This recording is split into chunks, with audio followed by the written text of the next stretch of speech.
Euzu billahi mineşşeytanirracim. Bismillahirrahmanirrahim. Elhamdülillah ve salatu ve selamu ala Resulillah.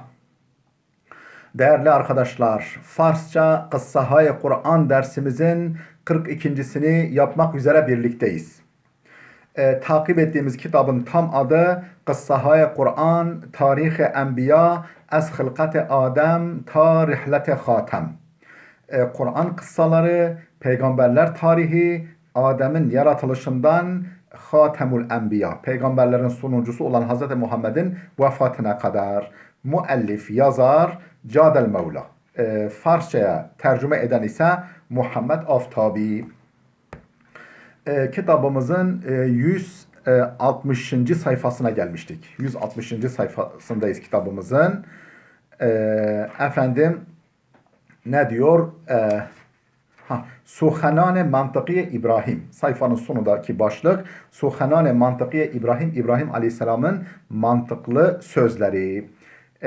Değerli dostlar, kitabımızda sanki böyle bir ufak bir atlama var. Nedir o? Yani çünkü olayın başını anlatmıyor. Yani İbrahim Nemrut tarafından huzura celbedildi. Efendim huzura çağrıldı. Ondan sonra Nemrut'la polemiğe girdiler. Efendim Nemrut dedi ki senin Rabbin kim? Yani bu efendim insanları çağırdığın Rabbin kim? Dedi ki Rabbim efendim diriltendir, öldürendir, diriltmeye, öldürmeye mazhar edendir dedi. Efendim Nemrut da dedi ki ben de öldürürüm, diriltirim, ben de bunu yaparım. O zaman senin Rabbinin benden bir fazla bir ayrıcalığı yok. Öyle bir cazip tarafı yok. Yani üstün bir tarafı yok dedi. Yani bu olay atlanıyor burada. Direkt böyle konunun içinden böyle ortasından başlıyor. Suhanan-ı Mantıkiye İbrahim. İbrahim Aleyhisselam'ın mantıklı sözleri. İbrahim bu harfaya mantıkiye hud. İbrahim kendi mantıklı sözleriyle Nemrud'a bir pasuh guzaşt. Nemrud'u cevapsız bıraktı. Senin Rabbin kim? Yani o ben de ilahım, ben de Rabbim deyince efendim dedi ki benim Rabbim işte öldürüyor, diriltiyor. Haydi bakalım sen de bunu yap. Bu cevabıyla efendim bu sözüyle Nemrud'u cevapsız bıraktı, susturdu. Ve ba'as şud gurure Nemrud cerihadar şevet ve Nemrud'un gururunun yaralanmasına sebep olduğu, yani gururu incindi, gururu zedelendi. Bu sözüyle Nemrud'un gururunun zedelenmesine, incilmesine sebebiyet verdi. Nemrud برای cebran tasmim گرفت. Yani efendim bu incinen gururunu efendim onarmak için karar verdi ba İbrahim becedel beperdazet. Efendim İbrahim'le cedele girmeye, tartışmaya girmeye karar verdi. Kendi gururunu onarmak için.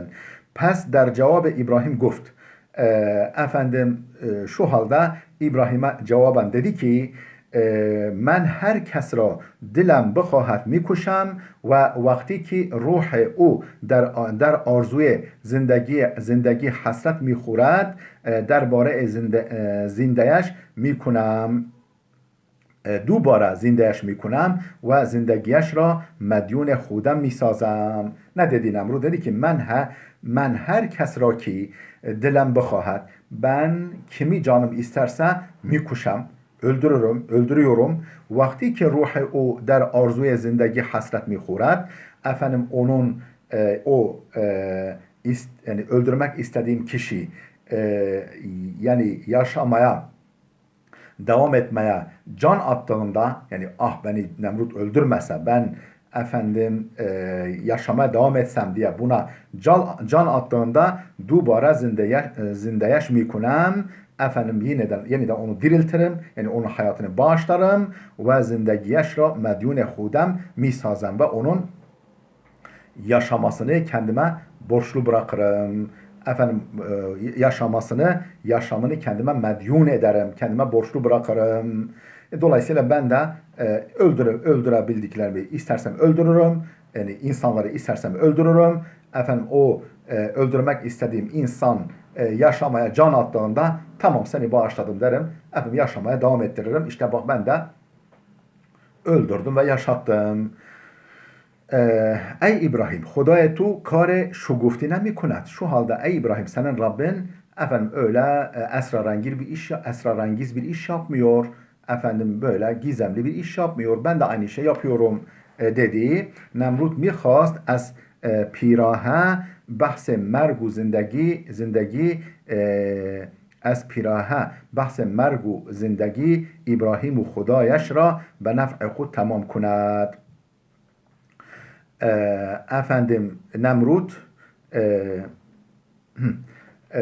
میخواست istiyordu. Nemrut میخواست istiyordu az piraha efendim yani bozuk yolundan yani bu dalaletinden dolayı istiyordu. Bahse mergu zindagi İbrahim ve Hudayeş ra ben nef'i hud tamam kunat. Yani İbrahim Aleyhisselam'ın kendi Rabbi yani Allah hakkında söylediği efendim yaşatma ve öldürme konusunu kendi lehine çevirmek istiyordu. Kendi lehine, kendi efendim yani kendisi için bir argüman olarak kullanmak istiyordu.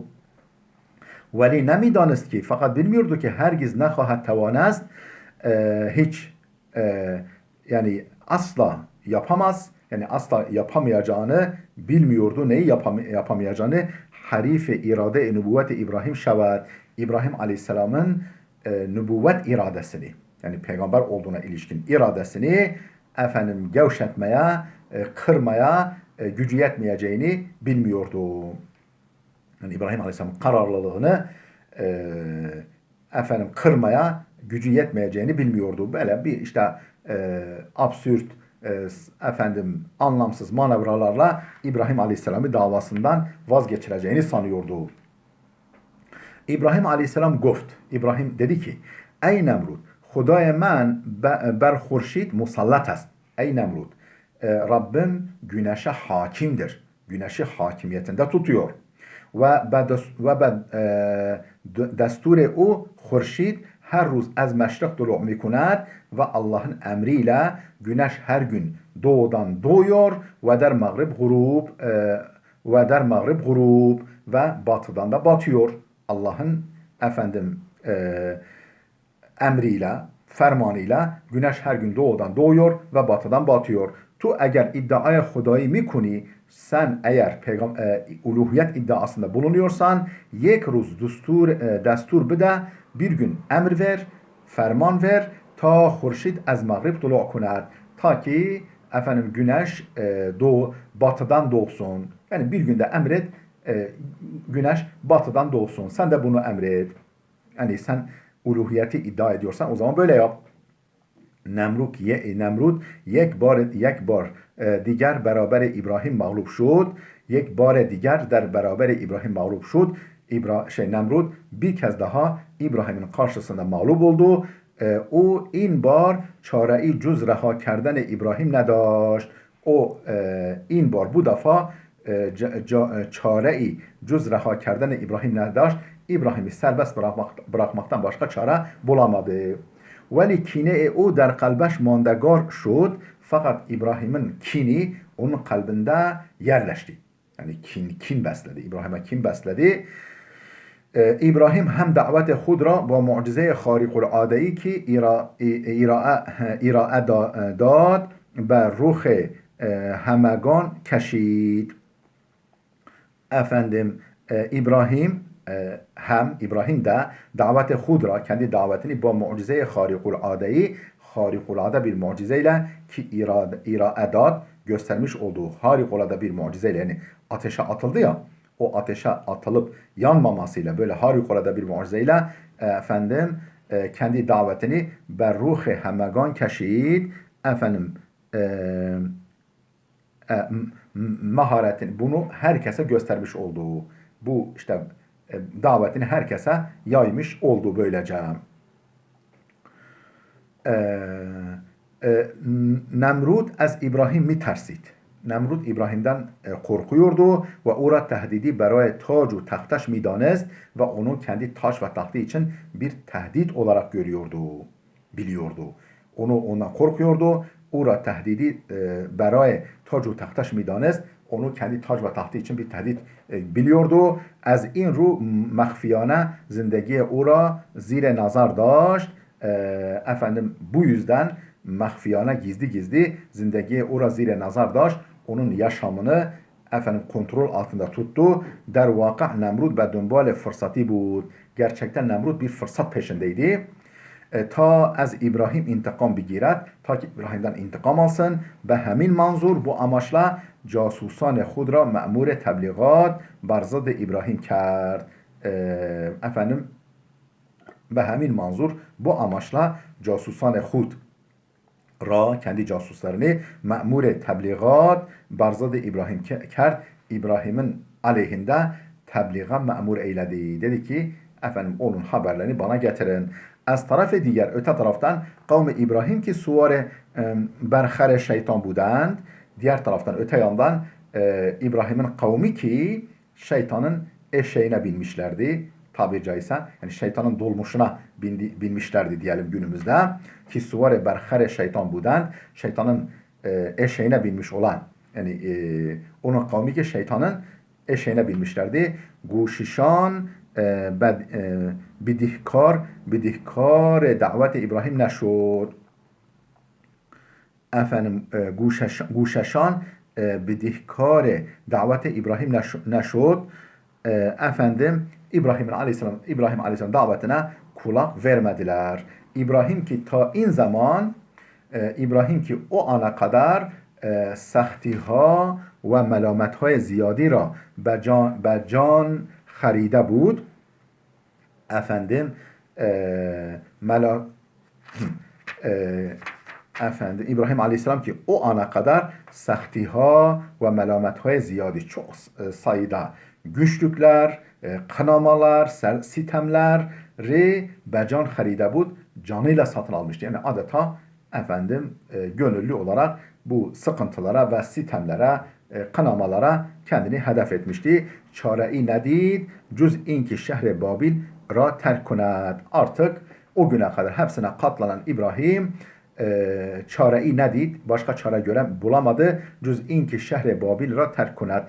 Babil şehrini terk etmekten başka çare bulamadı. Ve kavmi khud ra ki تسلیم صحبت‌های قاطع و معجزه‌های جازم او نشده بودند به عذاب الهی بسپرد.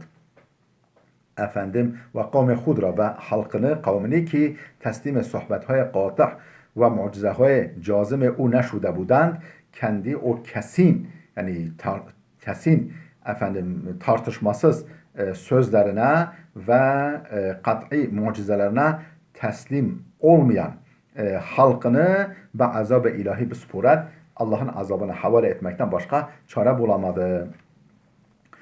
Onları Allah'ın azabına, cezasına havale etti. İbrahim rahi serzemini şod ki der an گوش شنوا و عقل آزاد برای دعوت الهی بیابد.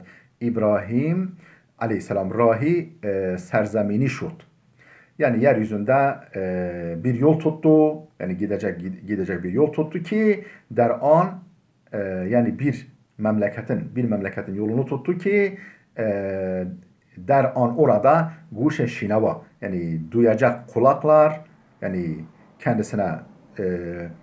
kendisini dinleyecek kulaklar ve akli azad ve özgür bir akıl beraya davete ilahi biyabend efendim Allah'ın daveti için işitecek kulaklar ve özgür akıllar uğrunda efendim bir başka memleketin yolunu tuttu. O Rah-ı Filistin der piş gireft. O Filistin yolunu tuttu. Filistin bölgesinin yolunu tuttu ve meyane rah müddeti der şehri Harran tevakkuf kert ve yolda bir süreliğine Harran şehrinde bekledi. Harran şehrinde durdu ve meyane rah yol esnasında müddeti bir süre der şehri Harran tevakkuf kert. Harran'da bekledi. Harran şehrinde bu konu bitti. Hudaya men sitareyest veli. Efendim şimdi o Harran halkı efendim yıldızlara tapıyordu. Nücumperest dedikleri yıldızlara tapıyorlardı. Şimdi onlarla efendim onları hidayete, imana davet edecek ama onların anlayacağı dilden Ne diyor? Hudaya men sitareyest. Benim tanrım yıldızdır. Fakat yani fakat o yıldız batınca diyecek ki efendim bak yıldız battı demek ki ilah olamaz. Yani böyle efendim yıldızdır, sonra aydır, sonra güneştir diyecek. Ondan sonra bunlar ardı ardına batınca efendim la uhibbul afilin diyecekti. Yani ben batanları sevmem. Ben batanlar tanrı olamaz. Dolayısıyla yıldızlar doğup batıyorsa, güneş ay doğup batıyorsa, güneş doğup batıyorsa bunlar ilah olamazlar ey insanlar. Yani böyle bir istidlal, mantıki bir önermeler zinciriyle efendim yıldızın, ayın ve güneşin tanrı olmayacağını, olamayacağını onlara kanıtlamak istiyordu. Şimdi buradan ayet-i kerimeler alıntılıyor bizim kitabımız. Biz bu ayet-i kerimelerin mealini vereceğiz. Ardından Farsçamızı okumaya devam edeceğiz. فَلَمَّا cenne عَلَيْهِ اللَّيْلُ رَأَى كَوْكَبًا. Efendim gece kararınca, yani gece çökünce İbrahim Aleyhisselam'ın üzerine ra'a kevkeben bir yıldız gördü. Kâle hâzâ Rabbi. Bu benim Rabbim olabilir mi? Kâle hâzâ Rabbi. Bu benim Rabbim. Bu benim Rabbim. Yani bu benim Rabbim mi? Dedi. Felemma efele. O yıldız batınca kâle la uhibbul afilin. Ben batanları sevmem dedi. Felemma ra'al kamera bazigan. Efendim ayın böyle güzelce yükseldiğini görünce kâle hâzâ Rabbi. Bu benim Rabbim dedi. Felemma efele kâle le in lem yehdini Rabbi le ekunenne minel kavmiz zalimi minel kavmiz dallin. O ayda batınca felemma efele batınca ay kâle le in lem yehdini Rabbi, şayet Rabbim bana hidayet vermezse, Rabbim beni doğru yola iletmezse le ekunenne minel kavmiz dallin, ben de sapkın, yolunu şaşırmış topluluktan olurum dedi. Felemma ra'aş şemse bazigaten. Bu defa güneşin yükseldiğini görünce kâle hâzâ Rabbi. Benim Rabbim bu. Hâzâ ekber. Bu daha büyük. Felemma efelet. Güneş de batınca kâle ya kavmi inni beri'un mimma tuşrikûn. Dedi ki ey kavmim ben sizin ortak koştuklarınızdan beriyim. Ne yıldız benim Rabbim olabilir, ne ay benim Rabbim olabilir, ne güneş benim Rabbim olabilir. Yani bu böylece onlara örnek oldu. Yani bunların ilah olamayacağını kanıtlama konusunda onların başını çekti, örnek oldu. Sizin ortak koştuklarınızdan beriyim dedi ey halkım. İnni veccehtu vecihiye lillezî fataras semavati vel ard. Ben yüzümü gökleri ve yeri yoktan yaratana çevirdim. İnni veccehtu ben döndürdüm, çevirdim. Vecihiye yüzümü lillezî fataras semavati vel ard. Gökleri ve yeri yaratan zata hanifen tam bir tevhid ehli olarak yüzümü Allah'a döndürdüm. Ve ma ana minel müşrikin, ben müşriklerden değilim. Ve haccehu kavmuhu, efendim kavmi oradaki halkı da onunla tartışmaya girdi. Kale dedi ki İbrahim etuhaccunni fillahi, efendim siz Allah hakkında benimle tartışmaya mı giriyorsunuz? Vakat hedani, Allah bana doğru yolu göstermişken siz bu konuda benimle tartışmaya mı giriyorsunuz? Ve la ahafu ma tuşrikune bihi, efendim Allah'a ortak koştuklarınızdan korkmam ben. İlla en yaşa Rabbi şey'en, efendim ancak Rabbim benim hakkında bir şey murad etmişse, efendim bir zarar murad etmişse ondan korkarım. Vesi'a Rabbi kulle şeyin ilma, Rabbim ilmiyle her şeyi kuşatmıştır. Efele tetezekkerun, efendim ibret almaz mısınız, ders çıkarmaz mısınız? Ve keyfe ahafu ma eşrektum, nasıl ben ortak koştuklarınızdan korkayım ki? Nasıl korkarım ki sizin ortak koştuklarınızdan? Ve la tehafune ennekum eşrektum billahi ma lem yunezzil bihi aleykum sultana. Siz Allah'ın kendileri hakkında bir delil, bir haklılık gerekçesi indirmediği şeyleri, nesneleri Allah'a ortak koşmaktan korkmazken ben nasıl sizin Allah'a ortak koştuklarınızdan korkayım? Efendim fe eyyul ferikayni ahakku bil emni in kuntum ta'lemun. Eğer bilen bir topluluk iseniz, yani bilgi sahibi bir topluluk iseniz, efendim güvende olmaya daha layık kim var? Yani Allah'a sığınan mı daha çok güvende kalmaya, efendim korkmamaya layık, yoksa Allah'tan uzaklaşıp putlara yönelen, putlara kulluk eden mi daha çok güvende kendini hissetmeye layıktır? Eğer bilen topluluksanız Bunu bilin, bunu söyleyin. اَلَّذ۪ينَ آمَنُوا وَلَمْ يَلْبِسُوا اِيمَانَهُمْ بِظُلْمٍ اُولَٰئِكَ لَهُمُ الْاَمْنُ وَهُمْ مُهْتَدُونَ اَلَّذ۪ينَ آمَنُوا İbrahim Aleyhisselam devam ediyor. İman eden وَلَمْ يَلْبَسُوا اِيمَانَهُمْ بِظُلْمٍ ve imanlarına herhangi bir zulüm karıştırmayanlar اُولَٰئِكَ لَهُمُ الْاَمْنُ وَهُمْ مُهْتَدُونَ İşte emniyete sahip, güveni hak eden, güven içinde olan ve doğru yolu bulanlar bunlardır. Yani buradaki zulümden maksat şirktir. Yani iman edip imanlarına şirki bulaştırmayanlardır. Ulaike lehumul emnu. Emniyet, güven sahibi olanlar, güvende bulunanlar ve hum muhtedun ve doğru yolu bulanlar bunlardır. Ve tilke hüccetuna ateynaha İbrahim'e ala kavmihi nerfa'u derecatin men neşâ'u inne rabbeke hakimun alim. Ve tilke hüccetuna. İşte bu bizim delillerimizdir. Bu bizim delilimizdir. Ateynaha İbrahim'e, onu İbrahim'e verdik. İbrahim'e nasip ettik bu delili getirmeyi. Ala kavmihi, kavmine karşı nerfa'u derecatin men neşâ'u, dilediklerimizi derecelerce yükseltiriz. İnne rabbeke hakimun alim. Ya Muhammed, senin Rabbin hakimdir. Yani hikmeti sonsuzdur ve alimdir. Her şeyi çok çok iyi bilendir. En'am suresi ayet 76-83. 76-83. ayetlerde böyle deniyor. İbrahim kavmu vatanı hudra ve ümide hidayete kavmi diğer reha kert. İbrahim Aleyhisselam kendi kavmini ve vatanını, kavmu vatanı hudra, kendi kavmini ve vatanını ve ümide hidayete kavmi diğer reha kert. Başka bir kavme yol göstermek ümidiyle terk etti. Veli der şehri Harran, fakat Harran şehrinde şahide gumrahiye diğer meyane in kavm şud. Fakat başka bir kavmin arasında diğer bir dalalete tanık oldu. Veli fakat der şehri Harran şehrinde şahide gumrahiye diğer. Başka bir dalalete şahit, yani in kavm, bu yani Harran halkı arasında başka bir dalalete, başka bir sapkınlığa tanık oldu. Anha ne putperest budand, ne nemrutperest. Bunlar ne putperest ne de nemrutperest idiler. Bunlar putperest ve nemrutperest değillerdi. Putlara ve nemruda tapmıyorlardı. Belki sitareperest budand, bilakis yıldızlara tapıyorlardı.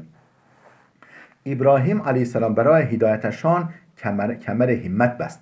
İbrahim Aleyhisselam onlara yol göstermek için ne oldu? Kemere himmet kemerini bağladı. Ne demek yani? Yani harekete geçti, gayrete geldi. O mihast ve anan bifehmanet ki o onlara anlatmak istiyordu ki setare berayeşan Huda nemişevad. Yıldız sizin için ilah olamaz. Bunu onlara anlatmak istiyordu. İbrahim beraya inkar, İbrahim bu iş için fikre tazeyi daşt. Yani taze bir fikri vardı, bir düşüncesi. O muntazır siyahi şab mand. O gecenin kararmasını bekledi. Ta Hudaya sitare perestان را در آسمان دید. تا خدای ستاره perestان را, ta yıldız perestlerin, yani yıldıza tapanların tanrısını, yani yıldızı der asiman değil, gökte görünceye kadar. Yani gecenin kararmasını bekledi ta ki o insanların taptığı yıldızları görünceye kadar. Nagihan hemanende anan, ansızın tıpkı onlar gibi bestara işaret kert ve guft. O yıldıza işaret etti ve dedi ki in Hudaya men est. Bu benim tanrım. Bu benim tanrım. İn Hudaya men est. Bu benim tanrım. Bu benim tanrım dedi. Veli ba'd es saati ki setare gurub kert. Fakat bir süre sonra o yıldız batınca ve İbrahim anra niyaft ve İbrahim onu bulamayınca artık gözden kaybolunca dehane i'tiraz be Hudaya setare perestان گشود و گفت دهان اعتراض به خدای ستاره پرستان گشود. O yıldız perestlerin tanrısına şöyle dedi. Vakuf dedi. Hudayı ki ivas şevad az cayi be cayi diğer ravad, bir tanrı ki değişiyor. Bir tanrı ki değişiyor. از جایی به جای دیگر رود، bir yerden bir yere intikal ediyor ve بعد از müddeti napadid şevad ve bir süre sonra da görünmez oluyorsa Huda nemi şevad. Bu ilah olamaz, bu tanrı olamaz.